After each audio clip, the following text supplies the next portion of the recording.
আসসালামু আলাইকুম প্রিয় শিক্ষার্থীবৃন্দ, আমাদের অনলাইন ক্লাসে তোমাদের স্বাগত।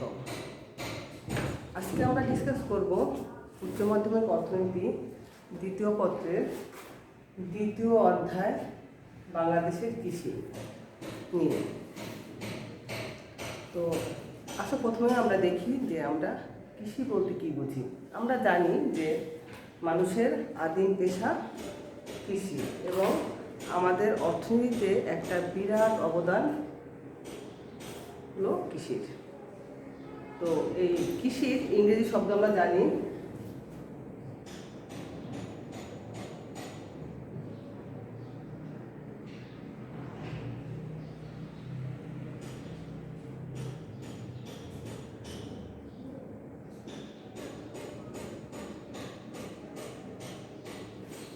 এগ্রিকালচার,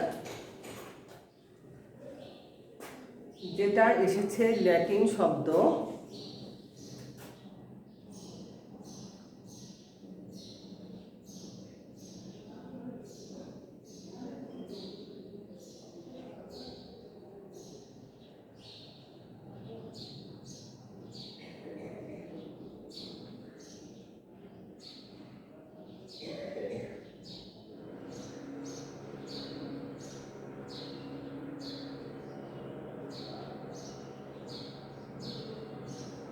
এগ্রিকালচার শব্দটা এসেছে ল্যাটিন শব্দ অ্যাগার এবং কালচারা থেকে। অ্যাগার শব্দের অর্থ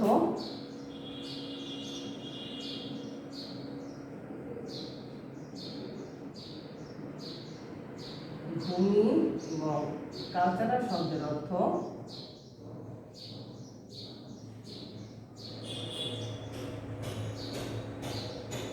চাষ করা। তো আমরা বলতে পারি যে কৃষি বা এগ্রিকালচার অর্থ হলো তাহলে ভূমি চাষ করে ফসল উৎপাদন করাকেই বলা হয় কি কৃষি। ভূমি চাষ করে যে ফসলটা উৎপাদন করা হয় তাকেই আমরা বলি কি কৃষি। তো এবার আমরা দেখি আর দুইটা জিনিস, যেটা হলো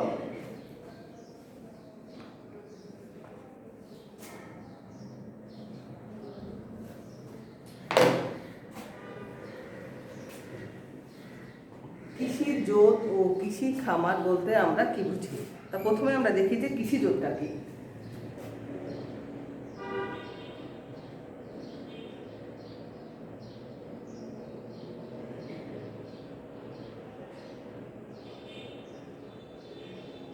কৃষি জোত বা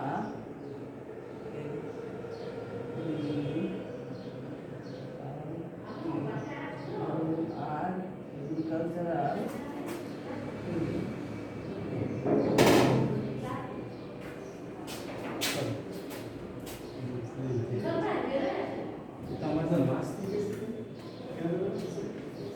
এগ্রিকালচারাল হোল্ডিং।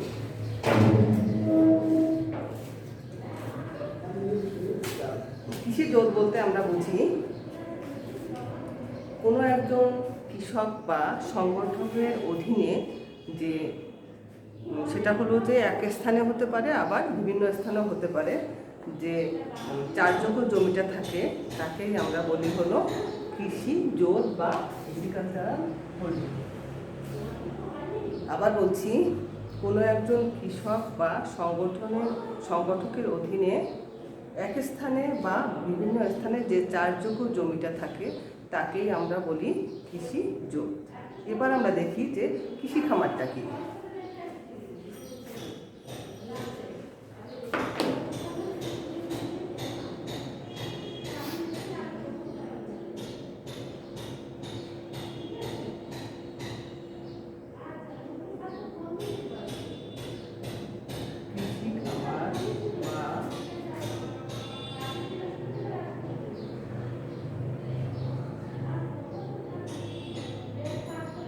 এগ্রিকালচারাল ফার্ম যাকে বলা হয়।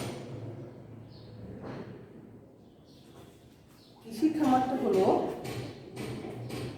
ফসল উৎপাদনের জন্য একজন কৃষক যে জমিটা ব্যবহার করে, ফসল উৎপাদনের জন্য একজন কৃষক যে জমি ব্যবহার করে তাকেই বলা হচ্ছে কি কৃষি খামার। কৃষি খামারের আয়তন ছোট বা বড় হতে পারে এবং এটাও এক স্থানে বা বিভিন্ন স্থানে থাকতে পারে। তো এটা হলো, আমরা বলছি যে 4 যোগ্য যে জমিটা থাকে সেটা হলো যে একজন কৃষক বা সংগঠকের 4 যোগ্য যে জমিটা থাকে সেটাকে বলা হচ্ছে কৃষির জোর। আর একজন কৃষক উৎপাদনের জন্য যে জমিটুকু ব্যবহার করে সেটাকে বলা হচ্ছে কি কৃষি খামার। এবার আমরা একটু দেখি আদর্শ কৃষি খামারটা কি।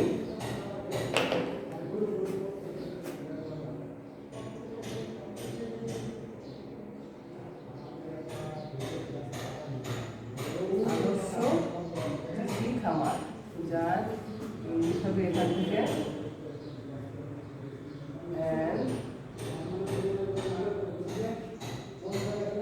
ideal agricultural farm.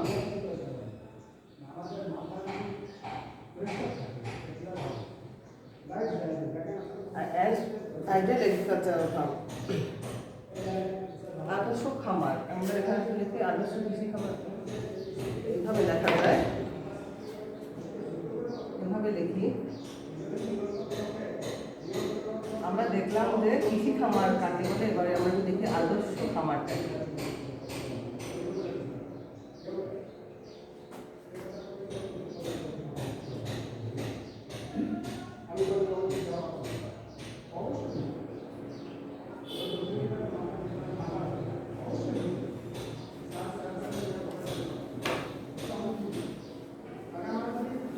যেখানে উৎপাদনের বিভিন্ন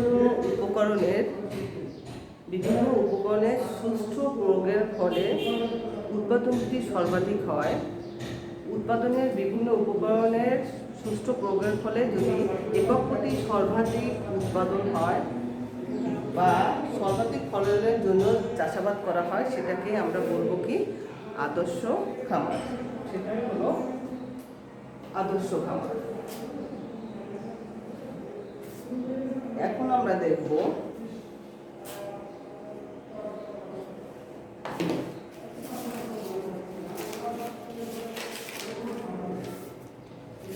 কৃষি খামারের প্রকারভেদ।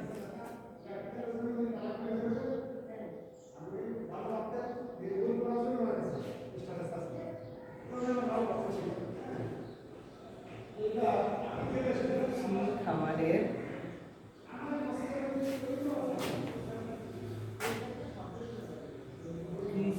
খামারের প্রকারভেদটা দেখব আমরা।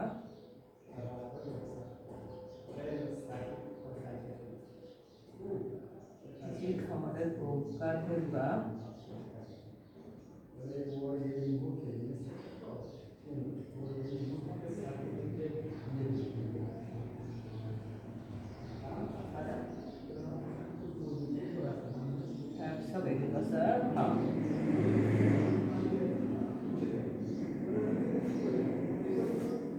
কৃষি খামারের প্রকারভেদ যখন আমরা দেখব তখন দেখব যে এটা কৃষি খামারের প্রকারভেদটা আসলে বিভিন্ন দৃষ্টিকোণ থেকে করা হয়েছে।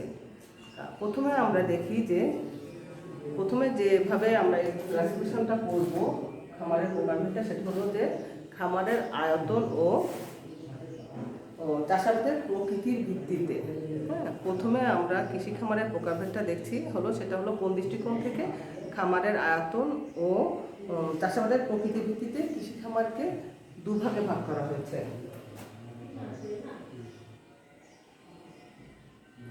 যেহেতু কৃষি খামারকে বিভিন্ন দৃষ্টিকোণ থেকে ক্লাসিফিকেশনটা করা হয়েছে, সেজন্য আমরা প্রথমে যেটা দেখছি সেটা হলো খামারের আয়তন ও চাষাবাদের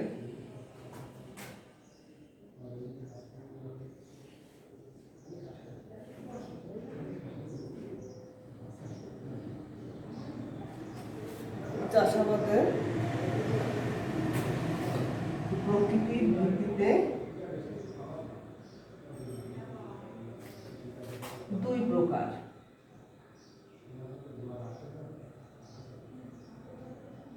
একটা হলো জীবন নির্বাহী খামার,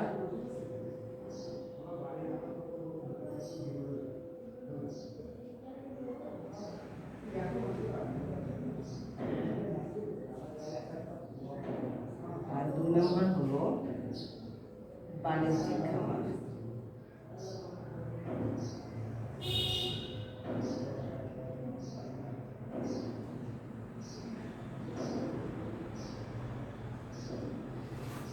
জীবন নির্বাহী খামার ও বাণিজ্যিক খামার।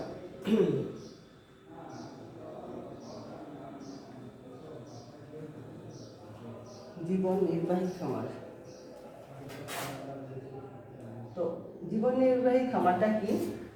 জীবন নির্বাহী খামার বলতে আমরা ওই আয়তনের খামারকে বুঝবো যেখানে ওখানে যে ফসলটা উৎপাদিত হবে সেটা থেকে কৃষক তার নিজের ও তার পরিবারের জীবিকা নির্বাহ করবে। শুধুমাত্র তার জীবিকাটাই নির্বাহ করবে। যে এটা হলো ক্ষুদ্র আয়তনের খামার, এখান থেকে এর আয়তনটা ক্ষুদ্র থাকে এবং এখান থেকে যে ফসল উৎপাদিত হয় তার আয় থেকে শুধুমাত্র কৃষক তার নিজের ও তার পরিবারের জীবিকা নির্বাহ করে। এই জন্য এটাকে বলা হয় জীবন নির্বাহী খামার। আর বাণিজ্যিক খামারটা, বাণিজ্যিক খামার বলতে আমরা ওই আয়তনের খামারকে বুঝবো যে এখানে উৎপাদনকারী বাণিজ্যিক উদ্দেশ্যে বৃহদায়তন ভিত্তিক উৎপাদন কার্য, বাণিজ্যিক ভিত্তিতে বৃহদায়তন ভিত্তিক কী করবে, উৎপাদন কার্যক্রম পরিচালনা করবে। এখানে সেটা হলো আমার এটা আয়তনটা কী হয়, বৃহদায়তন, এবং এর মেইন টার্গেটই থাকে মুনাফা অর্জন করা। এক্ষেত্রে বাণিজ্যিক খামারের ক্ষেত্রে অধিক শ্রম, মূলধন, প্রযুক্তি ইত্যাদি ব্যবহার করা হয় এবং এখানে উৎপাদনও বেশি হয়, মুনাফাটাও বেশি হয়। মানে মুনাফা অর্জনই বাণিজ্যিক খামারের প্রধান লক্ষ্য থাকে। তাহলে খামারের আয়তন ও চাষাবাদের প্রকৃতির ভিত্তিতে আমরা দেখলাম যে কৃষি খামার দুই প্রকার, একটা হলো জীবন নির্বাহী খামার আর একটা হলো বাণিজ্যিক খামার। তো এবার আমরা দেখব উৎপন্ন আরেকটা দৃষ্টিকোণ থেকে আমরা এবার কৃষি খামারের প্রকারভেদটা দেখব। সেটা হলো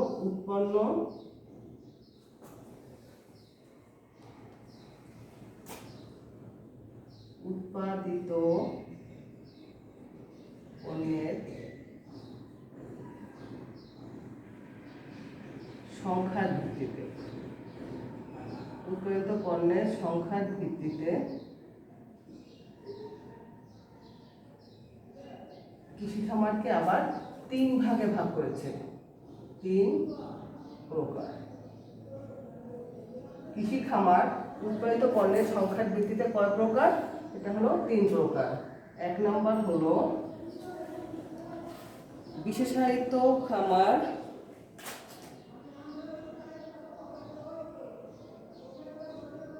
বিশেষায়িত খামার। 2 নম্বর হলো বহুমুখী খামার।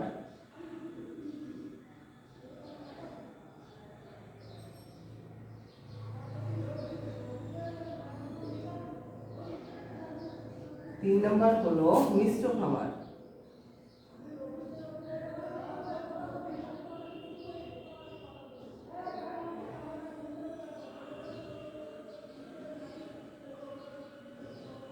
বিশেষায়িত খামার, বহুমুখী খামার আর একটা হলো মিশ্র খামার। আর বিশেষায়িত খামারটা হলো যে খামারে শুধুমাত্র একটি ফসলই উৎপাদন করা হয় সেটাকেই বলা হবে কি, বিশেষায়িত খামার। যে খামারে একটি, আমরা বলছি কি উৎপাদিত পণ্যের সংখ্যার ভিত্তিতে খামারকে 3 ভাগে ভাগ করা আছে। একটা হলো বিশেষায়িত খামার, আর একটা হলো বহুমুখী খামার, আর একটা হলো মিশ্র খামার। তাই বিশেষায়িত খামারে শুধুমাত্র একটি দ্রব্যই উৎপাদন করা হবে। আর বহুমুখী খামার নাম থেকে আমরা বুঝতে পারতেছি যে খামারে কী হবে, একই খামারে যদি বিভিন্ন ধরনের ফসল উৎপাদন করা হয় কিংবা উৎপাদিত হয় তখন তাকে আমরা বলবো কি, বহুমুখী খামার। যে খামারে বিভিন্ন ধরনের ফসল উৎপাদিত হবে সেটাকে বলা হবে বহুমুখী খামার। যেখানে শুধুমাত্র একটা পণ্য উৎপাদিত হবে সেটাকে বলা হবে কি, বিশেষায়িত খামার। আর যে খামারে মিশ্র খামারটা হলো এক খামারের এক অংশে কি করতে হবে, করা হয় ফসল উৎপাদন করা হয় এবং অন্য আরেক অংশে পশুপালন করা হয়, সেটাকেই আমরা বলবো কি, মিশ্র খামার। যে খামারের এক অংশে ফসল উৎপাদন করা হবে এবং অন্য অংশে যদি পশুপালন করা হয় সেটাকে আমরা বলছি মিশ্র খামার। তো তো এই হলো আমরা প্রথমে দেখলাম খামারের আয়তন ও চাষাবাদের দৃষ্টিকোণ থেকে কৃষি খামারের ক্লাসিফিকেশনটা। এরপর দেখলাম উৎপাদিত পণ্যের সংখ্যার ভিত্তিতে। আরেকটা দেখব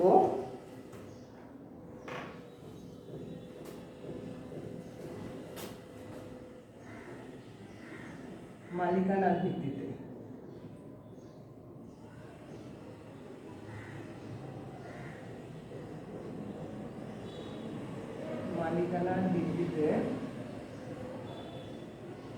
মালিকানার ভিত্তিতেও খামার 3 প্রকার। খামারটা 3 প্রকার মালিকানার ভিত্তিতে। 1 নম্বর হলো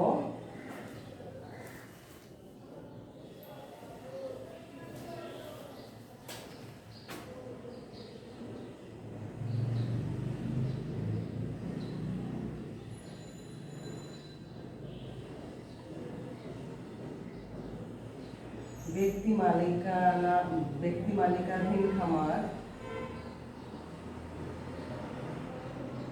2 নম্বর হলো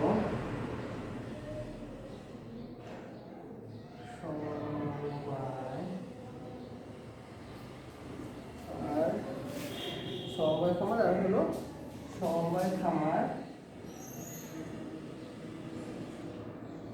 আরেকটা হলো যৌথ খামার।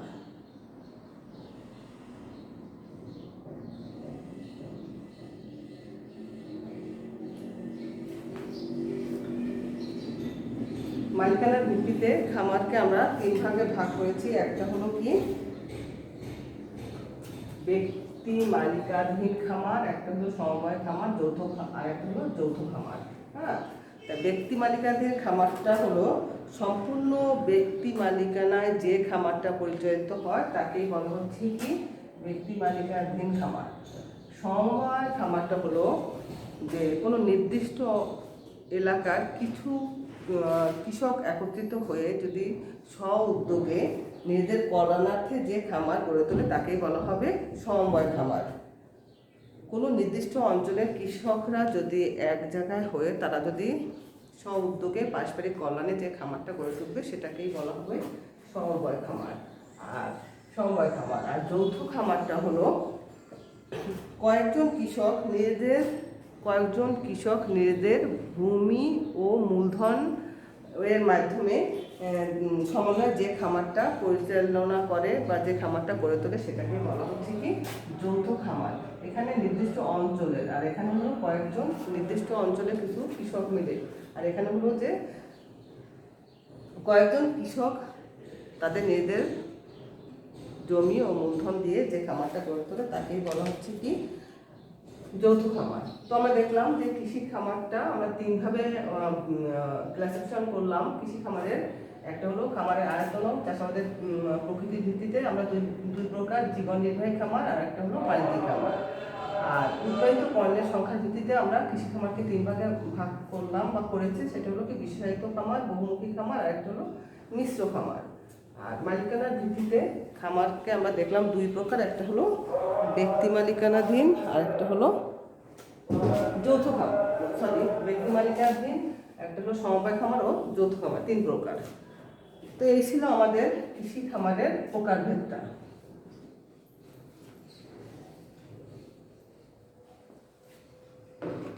এরপরে আমরা যে টপিকটা নিয়ে আলোচনা করব সেটা হলো কৃষি পণ্যে। আর নেক্সট ক্লাসে যে টপিকটা নিয়ে আমরা, এখানে অনেক ইম্পর্টেন্ট একটা টপিক, এটা কৃষি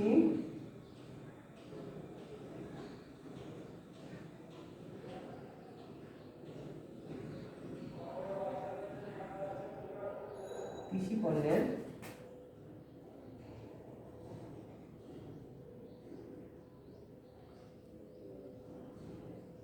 এটা এই চ্যাপ্টারের একটা বেশ ইম্পর্টেন্ট টপিক, কৃষি পণ্যের বিপণন।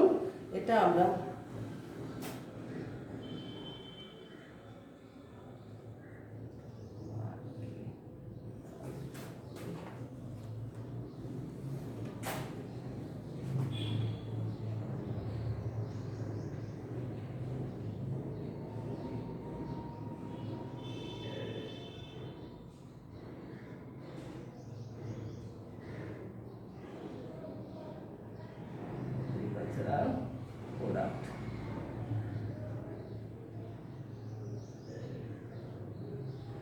মানে কৃষি পণ্যের বিপণন এটা হলো যে মূলত এটা কৃষি পণ্যের বিপণন বলতে বোঝায় কি পণ্যের ক্রয় বিক্রয় বা বাজারজাতকরণকেই বলা হয় কৃষি পণ্যের বিপণন। পণ্যের ক্রয় বিক্রয় বা বাজারজাতকরণকেই বলা হয় কৃষি পণ্যের বিপণন। এখানে পরিকল্পনা প্রণয়ন, অর্থের যোগান, গুদামজাতকরণ, উৎপাদন, পরিবহন, ঝুঁকি গ্রহণ, মান উন্নয়ন, প্যাকেটজাতকরণ, তারপরে হলো যে বিজ্ঞাপন, বিক্রয় সবই এই বিপণন কার্যাবলীর মধ্যে পড়ে। তো প্রিয় শিক্ষার্থীবৃন্দ, আমরা নেক্সট ক্লাসে ডিসকাস করব আমরা কৃষি পণ্যের বিপণন নিয়ে। কৃষি পণ্যের বিপণন বলতে কী বোঝায়, কৃষি পণ্যের সমস্যা, বিপণনের সমস্যাটা কী এবং এর কীভাবে সমাধান করা যায়, এটা নিয়ে আমরা নেক্সট ক্লাসে ডিসকাস করব। তো আজকে ক্লাসে যেটুকু পড়ালাম আশা করি তোমরা সেটা ভালো করে পড়বে এবং নেক্সট ক্লাসে যেটা পড়াবো সেটা একটু দেখে রাখবে। তো দেখা হবে আগামী ক্লাসে, সে পর্যন্ত ভালো থাকো।